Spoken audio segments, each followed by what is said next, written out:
Gurdaspur airbase में अभी operation ख़त्म नहीं हुआ है, ऑपरेशन अभी भी चल रहा है।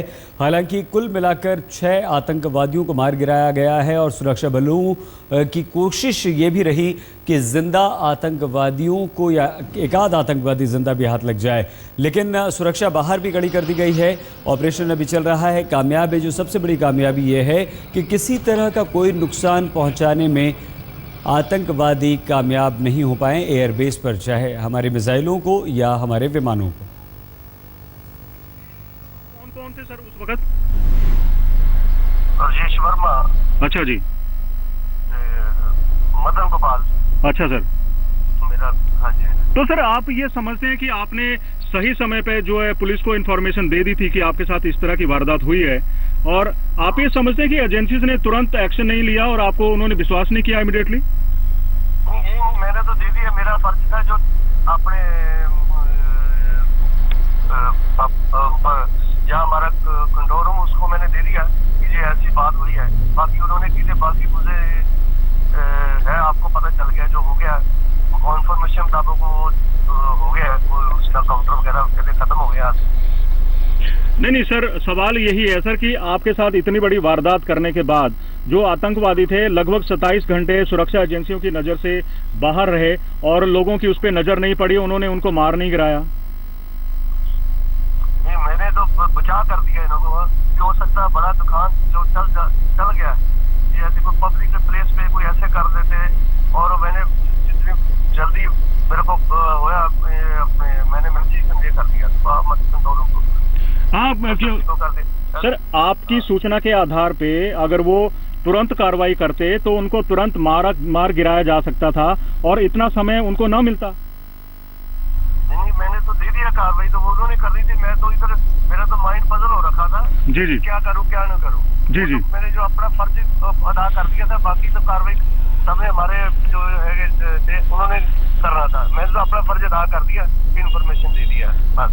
अच्छा एसपी साहब, थोड़ा सा ये जानना चाहते हैं सर, आप उस वक्त जो है कहाँ से लौट रहे थे और अचानक कितने बजे उन्होंने आपसे अपहरण किया और क्या क्या कहा उन्होंने आपसे?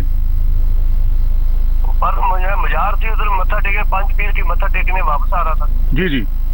हाँ, तो कोनिया मोड़ के पास मुझे अगवा कर दिया, नीचे बैठा दिया, अच्छा, आगे पट्टी बंद कर दिया और मेरे सिर के ऊपर वो रख ली दनाली और नीचे बैठो, अच्छा गोली मार देंगे आपको। अच्छा, तो वो सर कौन सी लैंग्वेज बोल रहे थे, उन्होंने क्या पहन रखा था, क्या उनके पास हथियार किस तरह के थे सर? सभी के साथ साल्ट वगैरह थे। अच्छा, तो वो कौन सी बोली बोल रहे थे, उन्होंने एग्जैक्टली आपको क्या कहा सर जब उन्होंने बात की? वो पंजाबी हिंदी भी बोले थे, उर्दू भी बोले थे हमें। जी जी। हाँ जी। अच्छा, तो वो उसके बाद उन्होंने आपको आपकी आंखों में पट्टी बांधी और आपके साथ कोई मार पिटाई भी हुई है सर? हाँ, मारा तो था, ऊपर पैर वगैरह जब मैं नीचे बैठा। जी जी। बाहर पट्टी मुझे दिखाई नहीं क्या हुआ, नीचे बैठा दिया, फिर पता नहीं कहाँ ले गए जंगल में उधर। अच्छा, आगे मजे की बात था, एक पुलिस का बड़ा नाका था, वो उस पे भी आपकी गाड़ी को नहीं रोका गया? नहीं, पुलिस वाले ने रोका था हमारी अपनी गाड़ी को, मेरी गाड़ी को तो रोका था। जी जी। मेरी गाड़ी को रोके चेक किया हमारे नाका वालों ने। चेक करने के बाद बता दिया ये रास्ता किधर को। हमने पूछा उनसे रास्ता कहाँ जाता है, उन्होंने बताया रास्ता, पुलिस वालों ने, ये रास्ता आगे कुछ कोनियों की तरफ जाता है। जी जी। हम नए थे, उस साइड गए नहीं थे, उसके गए रास्ता। नहीं सर, मैं खासकर उस वक्त की बात कर रहा हूँ जब आपका अपहरण उन्होंने कर लिया था। मुझे नहीं पता कहाँ रुका कहाँ नहीं है, कैसी नहीं है, वो तो मुझे नहीं पता है। अच्छा, आपको ये याद है आपको एग्जैक्टली कहाँ उन्होंने फेंका था और क्या क्या क्या फेंका था, और आपको उन्होंने बिना मारे बिना नुकसान पहुंचाए कैसे छोड़ दिया सर? और उसको पता नहीं था मेरा कोई पीछे पुलिस अफसर है, और जब दोबारा जिससे पता लगा भी जो अफसर है वो ऑर्डर बच गया उन्होंने कॉल मुझे गनमैन के की, तब पता चला वो एसपी है। उसी वक्त ही उन्होंने ऊपर बात करने के बाद वो वापस आए, और तब तक मैं उधर से निकल चुका था, नहीं तो मेरे को उन्होंने मार के जाना था।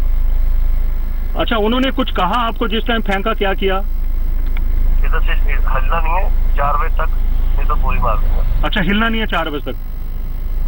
तो आपसे उन्होंने कोई रास्ता पूछा सर कि पठानकोट जाना है, उन्होंने कहाँ जाना है, क्या करना चाह रहे थे? मेरे से नहीं पूछा। अच्छा, तो आप उनका थोड़ा सा याद करके बता सकते हैं किस तरह के चेहरे थे वो? उनके चेहरे पे दाढ़ी थी, क्या था, क्या उनका आउटफिट था सर?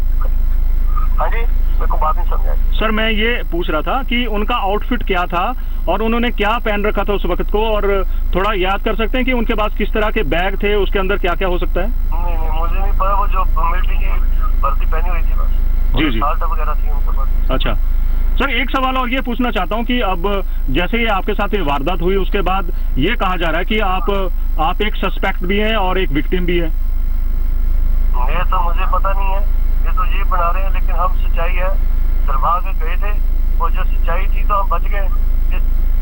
अगर ये सच्चाई थी तो भगवान ने बचा लिया हमें। जी जी जी। तो इससे कोई दूर नहीं है, और सच्चाई दूध का दूध, पानी का पानी दिखा दिया, जल्दी दिखाया। जी जी मैं जी। तो मौत से मुंह से वापस देखा, मैंने मौत को सामने देख के वापस आया हूँ। इसके अंदर कोई झूठ नहीं है, सच था। तो सर आप ये चाहते हैं कि जिन लोगों ने आपकी सूचना के आधार पर लापरवाही बरती, अगला कार्रवाई तुरंत नहीं की, उनके खिलाफ कोई एक्शन होना चाहिए? ये तो ऊपर है, इसके बारे में कुछ नहीं बोल सकता, ना मैं बोलना चाहता हूँ। बस भगवान से मानता हूँ कि ठीक है, और बचा लिया मेरे अल्लाह ऊपर से, परमेश्वर ने मुझे बचा दिया। और मैं नया जन्म दिया, मुझे नया जन्म मिला। तो एसपी साहब, हम लोग आपसे मिलना चाह रहे थे सर, संभव है? आप इस वक्त कहाँ पे होंगे सर? मैं कहीं बाहर हूँ। हम आपसे मिलना चाह रहे थे सर, एक छोटा इंटरव्यू करना चाह रहे थे आपकी, जो आपके साथ जो घटा टेलीविजन के लिए। मैंने आपको बता दिया ना सभी जी। जी जी बता दी सभी की। हाँ जी जी सर, शुक्रिया सर। मैं थैंक यू।